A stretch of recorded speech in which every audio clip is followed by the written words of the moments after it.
നമസ്കാരം. മലയാളി വാർത്ത ഇൻസൈഡിലേക്ക് സ്വാഗതം. ഫെബ്രുവരി 28-ന് ആരംഭിച്ച യുദ്ധം ഏപ്രിൽ അവസാനിക്കുമ്പോഴും ആഗോളതലത്തിൽ വലിയ പ്രത്യാഘാതങ്ങൾ സൃഷ്ടിക്കുകയാണ്. ലോകത്തിന്റെ ജീവനാഡി എന്നറിയപ്പെടുന്ന ഹോർമൂസ് കടലിടുക്ക് ഒരു യുദ്ധക്കളമായി മാറുമ്പോൾ അത് വെറുമൊരു പ്രാദേശിക തർക്കമല്ല, മറിച്ച് ഓരോ രാജ്യത്തെയും സാധാരണക്കാരന്റെ പോക്കറ്റിനെ ബാധിക്കുന്ന സാമ്പത്തിക സുനാമിയായി മാറുകയാണ്. ഇറാൻ ഹോർമൂസിൽ സ്ഥാപിച്ച മൈനുകൾ ഹോർമൂസ് കടലിടുക്കിലൂടെ കടന്നുപോകുന്ന സമുദ്രാന്തർഭാഗത്തെ ഇന്റർനെറ്റ് കേബിളിന് കേടുപാടുകൾ വരുത്തും. ഇത് ലോകത്ത് ഇന്റർനെറ്റ് കണക്ഷൻ സാരമായി ബാധിക്കും. ഏറ്റവും അധികം ഡേറ്റ ഉപയോഗിക്കുന്ന രാജ്യങ്ങളിൽ ഒന്നാണ് ഇന്ത്യ. ആ ഇന്ത്യ കൂടി ഇപ്പോൾ ഭയപ്പെടേണ്ട ഭീഷണിയാണ് ഇറാന്റെ ഇസ്ലാമിക് റവല്യൂഷണറി ഗാർഡ് കോർപ്സ് മുഴക്കിയിരിക്കുന്നതെന്ന് റിപ്പോർട്ട്. ഹോർമൂസ് കടലിടുക്കിൽ ഇറാൻ സ്ഥാപിച്ചിട്ടുള്ള മൈനുകൾ നീക്കം ചെയ്യാൻ ചുരുങ്ങിയത് 6 മാസമെങ്കിലും വേണ്ടിവരുമെന്ന് US കോൺഗ്രസിനെ അറിയിച്ചിരിക്കുകയാണ് പെന്റഗൺ. ലോകത്തിലെ എണ്ണവാതക ചരക്കു നീക്കത്തിൽ നിർണായക പങ്ക് വഹിക്കുന്ന ഈ ജലപാതയിലൂടെയുള്ള ഗതാഗതം ഇക്കൊല്ലം മുഴുവനും തടസ്സപ്പെട്ടേക്കാമെന്നും അവർ മുന്നറിയിപ്പ് നൽകിയിട്ടുണ്ട്. ഹൗസ് ആംഡ് സർവീസ് കമ്മിറ്റിക്ക് മുൻപാകെ ചൊവ്വാഴ്ച നടത്തിയ ആശയവിനിമയത്തിലാണ് US ഡിഫൻസ് ഡിപ്പാർട്ട്മെന്റ് ഇക്കാര്യം വ്യക്തമാക്കിയത്. US പ്രതിനിധി സഭയിലെ അംഗങ്ങൾ ഉൾപ്പെട്ട സമിതിയാണ് HASC. ഹോർമൂസിനെ സുരക്ഷിതമാക്കുക എന്നത് കരുതിയിരിക്കുന്നതിനേക്കാൾ സങ്കീർണമായ സംഗതിയാണ്. ഇതിന് പ്രധാന കാരണം ഇറാൻ അവിടെ സ്ഥാപിച്ചിട്ടുള്ള മികച്ച സാങ്കേതിക വിദ്യ അടിസ്ഥാനമാക്കിയിട്ടുള്ള മൈനുകളാണെന്ന് കമ്മിറ്റി അംഗങ്ങളായ നിയമനിർമ്മാതാക്കളെ DOD അറിയിച്ചിട്ടുണ്ട് എന്നാണ് വിവരം. ഹോർമൂസിൽ ആകമാനം 20 അതിലധികമോ മൈനുകൾ ഇറാൻ സ്ഥാപിച്ചിട്ടുണ്ടെന്നാണ് കരുതുന്നത് എന്ന് ഉന്നത പ്രതിരോധ ഉദ്യോഗസ്ഥരിൽ ഒരാൾ കമ്മിറ്റിയിലെ അംഗങ്ങളെ അറിയിച്ചു. പരമ്പരാഗത കോണ്ടാക്ട് മൈനുകളിൽ നിന്ന് വ്യത്യസ്തമായി GPS സാങ്കേതികവിദ്യ ഉപയോഗപ്പെടുത്തിയിട്ടുള്ള മൈനുകളാണ് ഇപ്പോൾ അവിടെ സ്ഥാപിച്ചിട്ടുള്ളത്. അതിവേഗം നീങ്ങുന്ന ചെറു ബോട്ടുകളുടെ സഹായത്തോടെയാണ് ഇവ സ്ഥാപിച്ചിട്ടുണ്ടാകുക എന്നാണ് അദ്ദേഹം പറയുന്നത്. റിമോട്ട് ട്രിഗറുകൾ, GPS പൊസിഷനിംഗ് സംവിധാനം തുടങ്ങിയവ ഉപയോഗപ്പെടുത്തുന്ന ഇറാന്റെ മൈനുകളെ കണ്ടെത്തി നിർവീര്യമാക്കുക എന്നത് US നാവികസേനയ്ക്ക് വളരെ ബുദ്ധിമുട്ടേറിയ ജോലിയാണെന്നാണ് പറയുന്നത്. ഡിജിറ്റൽ യുഗത്തിലെ സുരക്ഷാ ഭീഷണികളെയും സാങ്കേതിക തകരാറുകൾ മൂലം ഉണ്ടാകാവുന്ന ആഗോള സ്തംഭനത്തെയുമാണ് ഡിജിറ്റൽ മഹാദുരന്തം എന്നതുകൊണ്ട് ഉദ്ദേശിക്കുന്നത്. ഹോർമൂസ് കടലിടുക്കിൽ GPS മൈനുകൾ ഉപയോഗിച്ച് ഉണ്ടാക്കാവുന്നതുപോലെയുള്ള ഡിജിറ്റൽ ഭീഷണികൾ ആഗോള വ്യാപാരത്തെയും വാർത്താവിനിമയത്തെയും എല്ലാം പൂർണ്ണമായും സ്തംഭിപ്പിച്ചേക്കാം. ഇന്റർനെറ്റ് അധിഷ്ഠിത സംവിധാനങ്ങളെല്ലാം തകരാറിലായാൽ ബാങ്കിംഗ്, ഗതാഗതം, സൈനിക സംവിധാനങ്ങൾ എന്നിവയെല്ലാം ഇത് ബാധിക്കും. തകർന്നു എന്ന് കരുതിയിടത്തുനിന്ന് ഉയരുന്ന ഭീഷണിയാണ് ഇറാന്റേത് എന്നാണ് US പ്രസിഡന്റ് ഡൊണാൾഡ് ട്രംപും പ്രതിരോധ സെക്രട്ടറി പീറ്റ് ഹെഗ്സെത്തും അവകാശപ്പെടുന്നത്. ഇറാന്റെ സൈനിക ശേഷി ഓപ്പറേഷൻ എപ്പിക് ഫ്യൂറിയിലൂടെ തകർക്കപ്പെട്ടു എന്നാണ് ഇവർ പറയുന്നത്.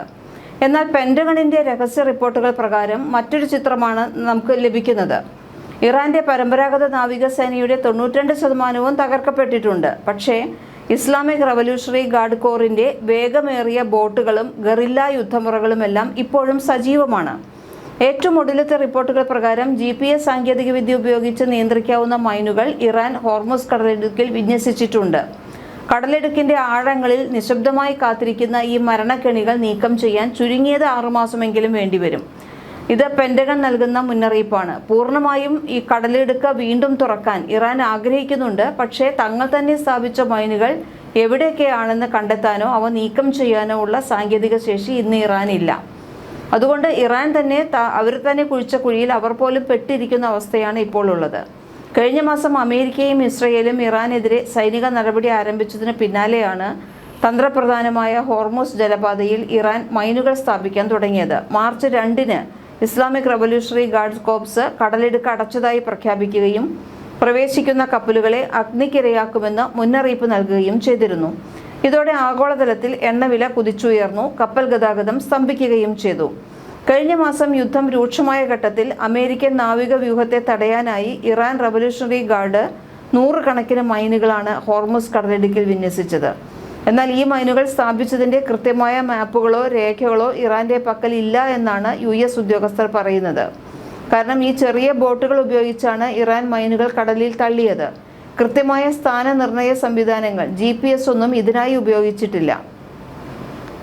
പേർഷ്യൻ ഗൾഫിലെ ശക്തമായ അടിയൊഴുക്കുകൾ കാരണം ഈ മൈനുകൾ സ്ഥാപിച്ച ഇടങ്ങളിൽ നിന്ന് കിലോമീറ്ററുകളോളം ദൂരേക്ക് ഒഴുകിപ്പോയിട്ടുമുണ്ട്. അപ്പോൾ ഇത് വലിയ അപകട സാധ്യതയാണ് നമുക്ക് ഉണ്ടാക്കുന്നത്. മൈനുകൾ എവിടെയാണെന്ന് ഉറപ്പില്ലാത്തതിനാൽ സ്വന്തം കപ്പലുകൾക്ക് പോലും അപകടമുണ്ടാകുമെന്ന് ഭയന്ന് ഇറാൻ തിരച്ചിൽ നടത്തുന്നതിൽ നിന്നും പിന്നോട്ട് പോവുകയും ചെയ്തു. ഈ ഭൗതികമായ ആക്രമണങ്ങൾക്കപ്പുറം ഒരു ഡിജിറ്റൽ കറ്റാസ്ട്രോഫി സൃഷ്ടിക്കാനാണ് IRGC ലക്ഷ്യമിടുന്നത് എന്നും പറയുന്നു. ഹോർമുസ് കടലിടുക്കിന് അടിയിലൂടെ പോകുന്ന 7 പ്രധാന സമുദ്രാന്തര ഇന്റർനെറ്റ് കേബിളുകളുണ്ട്. ഈ ഇന്റർനെറ്റ് കേബിളുകൾ വിച്ഛേദിക്കാൻ ഇറാൻ ആലോചിക്കുന്നതായി പെന്റഗൺ റിപ്പോർട്ടുകൾ വ്യക്തമാക്കുന്നു. അങ്ങനെ ഇത് വിച്ഛേദിച്ചു കഴിഞ്ഞാൽ അതിൻ്റെ ആഘാതം ഭീകരമായിരിക്കും. ബാങ്കിംഗ്, ക്ലൗഡ് സേവനങ്ങൾ, വാർത്താവിനിമയം എന്നിവയ്ക്കായി 90% ഈ കേബിളുകളെയാണ് ഗൾഫ് രാജ്യങ്ങൾ ആശ്രയിക്കുന്നത്. ഇറാന്റെ വെറും 40% കണക്ടിവിറ്റി മാത്രമേ ഈ കേബിളുകളെ ആശ്രയിക്കുന്നുള്ളൂ. ബാക്കിയുള്ളവ തുർക്കി വഴിയുള്ള കരമാർഗമുള്ള കേബിളുകളാണ്. അതായത് ഈ കേബിളുകൾ മുറിച്ചാൽ അത് ഇറാനേക്കാൾ കൂടുതൽ അയൽ രാജ്യങ്ങളെയും ആഗോള വിപണിയെയും ബാധിക്കും.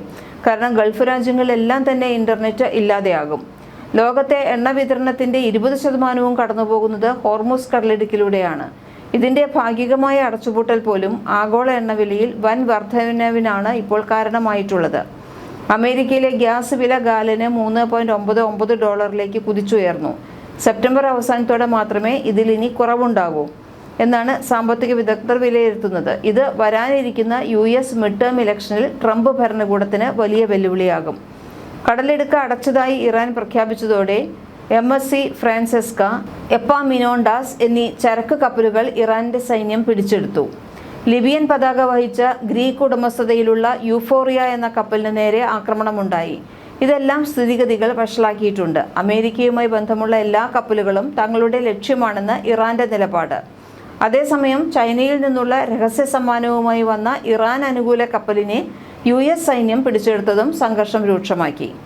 ട്രംപ് ഭരണകൂടത്തിന്റെ നാവിക ഉപരോധം മൂലം ഇറാന് പ്രതിദിനം $500 മില്യൺ നഷ്ടം സംഭവിക്കുന്നുണ്ടെന്നാണ് കണക്ക്. ഇപ്പോൾ ഇറാൻ സാമ്പത്തികമായി തകർച്ചയുടെ വക്കിലാണ്. അവർക്ക് പണം ആവശ്യമാണ് എന്നൊക്കെയാണ് ട്രംപ് അവകാശപ്പെടുന്നത്. എന്നാൽ ഉപരോധം നീക്കാതെ ചർച്ചയ്ക്കില്ല എന്ന കർക്കശ നിലപാടിലാണ് ഇറാൻ ഭരണകൂടം ഇപ്പോഴും നിൽക്കുന്നത്. ഇറാന്റെ ആഭ്യന്തര രാഷ്ട്രീയത്തിലും ഭിന്നതകൾ രൂക്ഷമാണ്. കടുത്ത നിലപാടുള്ള വിഭാഗങ്ങൾ വിട്ടുവീഴ്ചയില്ലാത്ത യുദ്ധത്തിനായി സമ്മർദ്ദം ചെലുത്തുന്നുണ്ട്. അപ്പോൾ രാജ്യം നേരിടുന്ന സാമ്പത്തിക തകർച്ച മിതവാദികളെ ആശങ്കപ്പെടുത്തുന്നുണ്ട്. പക്ഷേ ഒരു കൂട്ടം ഇപ്പോഴും ആവശ്യപ്പെടുന്നത് യുദ്ധത്തിന് തന്നെയാണ്. പെന്റഗണിന്റെ കണക്കുകൂട്ടൽ ശരിയാണെങ്കിൽ ഈ യുദ്ധം പെട്ടെന്നൊന്നും അവസാനിക്കില്ല. സമുദ്ര മൈനുകൾ നീക്കം ചെയ്യാനുള്ള ദൗത്യം യുദ്ധം അവസാനിക്കാതെ ആരംഭിക്കാൻ കഴിയില്ല. ഇത് മാസങ്ങളോളം ആഗോള ചരക്ക് നീക്കത്തെ തടസ്സപ്പെടുത്തും, പണപ്പെരുപ്പം വർദ്ധിപ്പിക്കുകയും ചെയ്യും. ഹോർമുസ് കടലിടുക്കിലെ പ്രതിസന്ധി വെറുമൊരു അതിർത്തി തർക്കമല്ല എന്നർത്ഥം. അത് ആഗോള ഇന്ധന സുരക്ഷയുടെയും ഡിജിറ്റൽ യുഗത്തിലെ ആശയവിനിമയത്തിൻ്റെയും നിലനിൽപ്പിനായുള്ള പോരാട്ടമാണ്. ഇറാന്റെ അദൃശ്യമായ മൈനുകളും സൈബർ ആക്രമണ ഭീഷണികളും ലോകരാജ്യങ്ങളെ ഒരുപോലെ സമ്മർദ്ദത്തിലാക്കുന്നതാണ്. അമേരിക്കയുടെ സൈനിക മേധാവിത്വവും ഇറാന്റെ ഗറില്ല തന്ത്രങ്ങളും തമ്മിലുള്ള ഈ പോരാട്ടത്തിൽ ആര് ജയിക്കും എന്നത് വരും മാസങ്ങളിലെ ആഗോള രാഷ്ട്രീയത്തെയും സമ്പദ് വ്യവസ്ഥയെയും തീരുമാനിക്കും. ലോകത്തെ എണ്ണ വിതരണത്തിന്റെ 1/5 കടന്നുപോകുന്ന ഈ പാത അടഞ്ഞു തന്നെ കിടക്കുന്നത് ആഗോള വിപണിയിൽ എണ്ണ വില കുതിച്ചുയരാൻ കാരണമായിട്ടുണ്ട്.